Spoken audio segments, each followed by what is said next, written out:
M کے قائد جناب الطاف حسین نے جناب نواز شریف کا خیر مقدم کیا۔ پیداوار کے وفاقی وزیر جناب اسلام نبی، سندھ اسمبلی کے اسپیکر جناب عبدالرازق خان، صوبائی وزراء، سینٹ کے ارکان اور منتخب نمائندے بھی وزیر اعظم کو خوش آمدید کہنے کے لیے ہوائی اڈے پر موجود تھے۔ وزیر اعظم نے اپنے استقبال کے لیے آنے والوں سے مصافحہ کیا۔ ان میں اسلامی جمہوری اتحاد اور ایم کیو ایم کے ممتاز رہنما بھی شامل تھے۔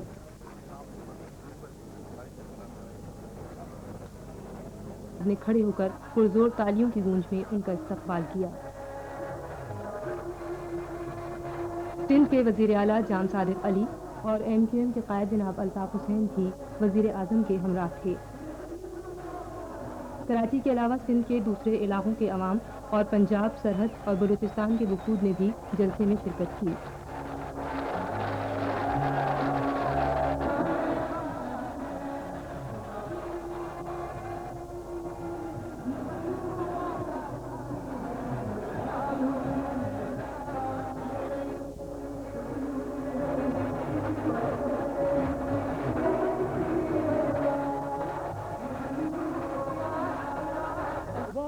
ایم کیو ایم کے secretary general doctor Imran Farooq نے اپنی مختصر تقریر میں توقع ظاہر کی کہ موجودہ منتخب حکومت عوام کی خواہشات کے مطابق ملک کو جمہوریت اور خود انحصاری کی منزل تک پہنچانے میں ضرور کامیاب ہوگی۔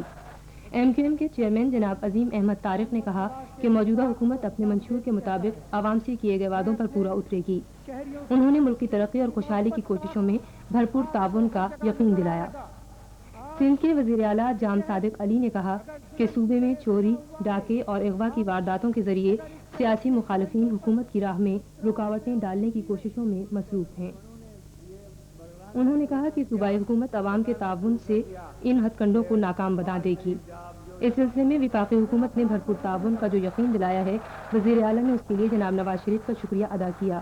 وزیر اعلیٰ نے کہا کہ صوبے کے عوام کے ساتھ ماضی میں جو ناانصافیاں ہوئی ہیں ان کا ازالہ کیا جائے گا اور حقداروں کو ان کا حق دیا جائے گا۔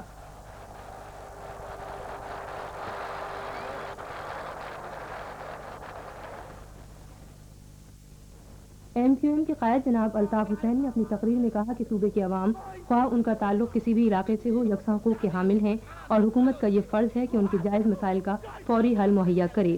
انہوں نے کہا کہ لوگوں نے موجودہ حکومت کو اس لیے ووٹ دیا ہے کہ ان کے مسائل حل ہوں۔ جناب الطاف حسین نے کراچی اور حیدرآباد میں خاص طور پر نوجوانوں کے لیے روزگار مہیا کرنے، کراچی میں نئی صنعتوں کے قیام پر عائد پابندیاں ختم کرنے اور دونوں شہروں میں فسادات میں بے گھر ہونے والے افراد کی بحالی کے لیے مؤثر اقدامات عمل میں لانے کی ضرورت پر زور دیا۔ انہوں نے بنگلہ دیش میں محصور پاکستانیوں کو وطن واپس لانے کا بھی مطالبہ کیا۔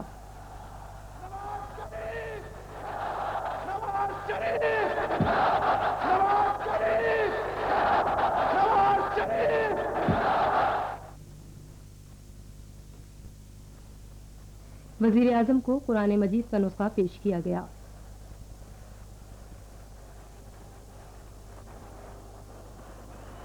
ان کو وزیر اعلیٰ سندھ کو بھی قرآن مجید کا نسخہ دیا گیا۔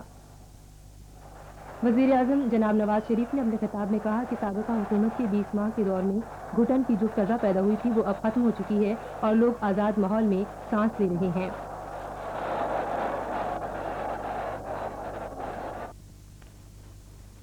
میں نے سندھ کے دیہاتوں کا دورہ کیا ہے، سندھ کے دیہی علاقوں کے چپو چپے کا دورہ کیا ہے، اور مجھے کسی جگہ یہ تاثر نہیں ملا کہ سندھ کے دیہاتی بھائی اپنے سندھ کے شہری بھائیوں کے لیے کوئی برائی بھی اپنے سینے میں رکھتے ہیں۔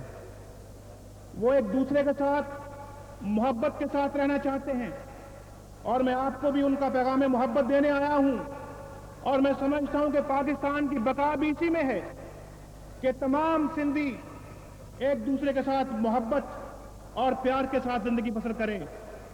لیکن سندھ کے اندر چاہے وہ دیہاتی علاقے ہیں چاہے وہ شہری علاقے ہیں، میں نے بے شمار محرومیاں وہاں پر دیکھی ہیں، اور میرا دل روتا تھا ان محرومیوں کو دیکھ کر، ان کی مصیبتوں کو دیکھ کر، ان کے مسائل کو دیکھ کر، کہ کسی نے آج تک توجہ وہاں پر نہیں دی۔ کوئی سندھ کارڈ لے کے پھرتا رہا، لیکن صرف زبانی کلامی اپنی سیاسی دکان چمکانے کے لیے اس نے عملی طور کے اوپر سندھ کے لیے کوئی کام نہیں کیا۔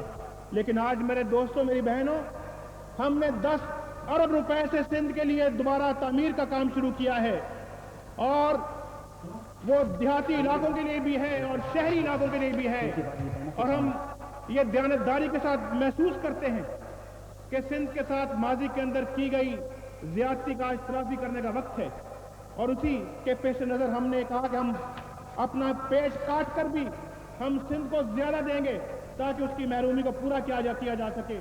उसकी माजी की तलख हकीकतों को सामने रखते हुए और आज की उनके दुश्वार हालात को सामने रखते हुए, उनके मसाइल को सामने रखते हुए उसकी कॉम्पनसेशन के लिए फैसला किया है।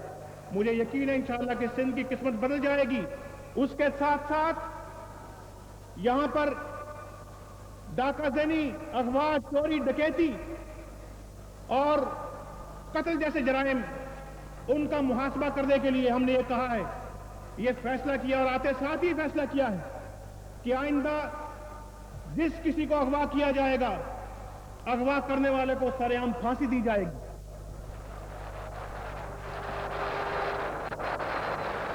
और आप जानते हैं कि ऑपोजिशन की लीडर ने कहा है कि ये फांसी देना कोई मुहज्जब सजा नहीं है, सरेआम फांसी देना। उनसे कभी जाके पूछो जिनके घर से किसी बच्चे को, किसी बच्ची को अगवा कर दिया जाता है, उसके ऊपर क्या क़यामत टूट पड़ती है, कभी उनकी भी खबर ली है? सिर्फ ये कह दिया है कि ये मुहज्जब सजा नहीं है। मैं कहता हूं कि जब तक उनको सरेआम, जाम साहब, यहां सबसे पहले फांसी यहां पे लियाकत बाग चौक में मिलनी चाहिए किसी मुजरम को।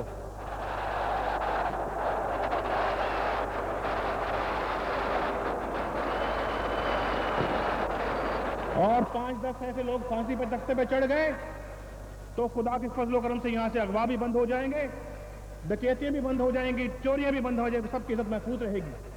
हम सबसे पहले सिंध के अंदर, चाहे वो शहरी इलाके हैं या देहाती इलाके हैं, हम अवाम का सुकून उनको लौटाना चाहते हैं। हमारी सबसे अव्वलीन तरजीह इसके ऊपर है कि अवाम सुख की नींद सोएं, और उस वक्त तक मेरी ज़री पॉलिसी या सनदी पॉलिसी का कोई फायदा नहीं है जब तक अवाम सुख की नींद ना सो सके। खामियां दूर करेंगे, बेरोजगारी का खात्मा करेंगे, इंशाअल्लाह कराची के अंदर जो जिंदगी की दूसरी आसाइशें हैं वो भी, उसका भी बंदोबस्त किया जाएगा। मुझे पता है कि यहाँ ट्रांसपोर्ट का बहुत बड़ा मसला है, और ट्रांसपोर्ट के लिए हमने फैसला किया है कि हम 250 करोड़ रुपया खर्च करेंगे ट्रांसपोर्ट के मामले को ठीक करने के लिए। कराची शहर में एक हम ट्रेन का बंदोबस्त करेंगे जो इंशाल्लाह इस लियाकताबाद के दरमियान से गुजरेगी।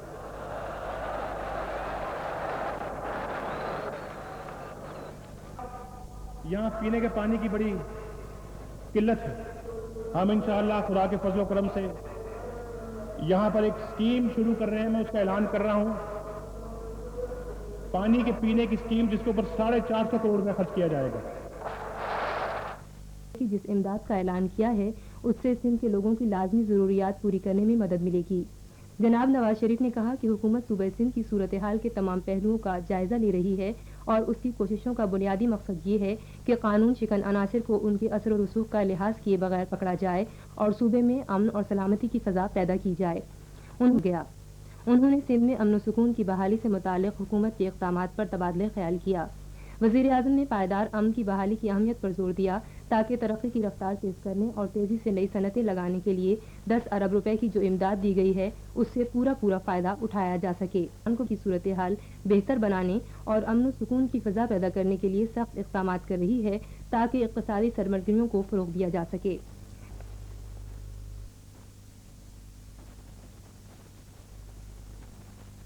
सिंध के वज़ीर आला जाम सादिक अली भी उनके हमराह थे। इस मौके पर दोनों रहनुमाओं ने पाकिस्तान मुस्लिम लीग की तंजीम, आइन में 8वीं तरमीम और सिंध की सूरत हाल पर तफसीली बातचीत की। जनाब पागारा ने वज़ीर आज़म को पाकिस्तान की यकजहती और तरक्की का इंतहाई पुरतपा खैर मक़दम किया गया। MQM के कायद जनाब अल्ताफ़ हुसैन ने बगलगीर होकर उन्हें खुशामदीद कहा। 2 बच्चों ने वज़ीर आज़म को गुलदस्ते पेश किए। MQM की मरकजी काबीना के अरकान भी इस मौके पर मौजूद थे, जिनमें सीनियर वाइस चेयरमैन जनाब तारिक जावेद, वाइस चेयरमैन मोहतरमा ज़रीन मजीद और जनाब सलीम शहज़ाद, गवर्नर कुरैशी और साबिक विफाकी वज़ीर जनाब इलाही बख्श सुमरो और MQM के चेयरमैन जनाब अजीम अहमद तारिक और secretary general doctor Imran Farooq भी मुलाकात में मौजूद थे।